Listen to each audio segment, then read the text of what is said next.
माझं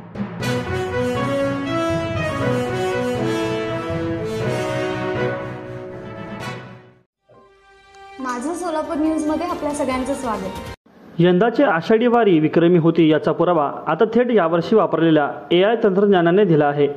आषाढी एकादशी दिवशी सकाळी 6 ते रात्री 12 या कालावधीत तब्बल 27 ते 28 लाख भाविकांचा हेड काउंट नोंद झाल्याची माहिती पोलीस अधीक्षक अतुल कुलकर्णी यांनी दिली। यावर्षी आषाढी एकादशीला मुंगीलाही पाय ठेवायला जागा नव्हती, जिकडे पाहावे तिकडे भक्त भाविकांचा महासागर लुटल्याचे चित्र होते। आजवरच्या आषाढी वारीच्या गर्दीचे सर्व विक्रम मोडले असून यंदा पहिल्यांदाच वापरलेल्या AI तंत्रज्ञानाच्या माध्यमातून सोडण्यात आलेल्या ड्रोनने या भाविकांची मोजणी केली आणि हा आकडा 27 ते 28 लाख इतका मिळून आला।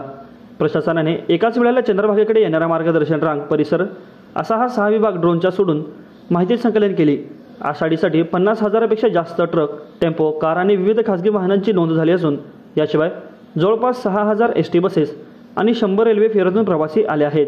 विशेष म्हणजे द्वादशीला सकाळच्या 6 तासात 95% वाहने आणि भाविक परतल्याने आता पंढरपूर मोकळे झाले आहे। वाहतूक नियोजनासाठी पहाटेपासूनच शहराबाहेर पडणाऱ्या सर्व 6 मार्गांवरती DYSP दर्जाचे अधिकारी आणि पोलिसांचा फौजफाटा तैनात होता। त्यामुळे लाखो भाविकांना दुपारपर्यंत बाहेर जाताना वाहतूक कोंडीला सामोरे जावे लागले नाही। यालाही AI तंत्रज्ञानाची मदत व उपयोग पडल्याने योग्य नियोजन झाल्याचे पोलीस अधीक्षक अतुल कुलकर्णी यांनी सांगितले। माझं सोलापूर न्यूज या YouTube चॅनलला सबस्क्राईब करा आणि बेल आयकॉन प्रेस करायला विसरू नका।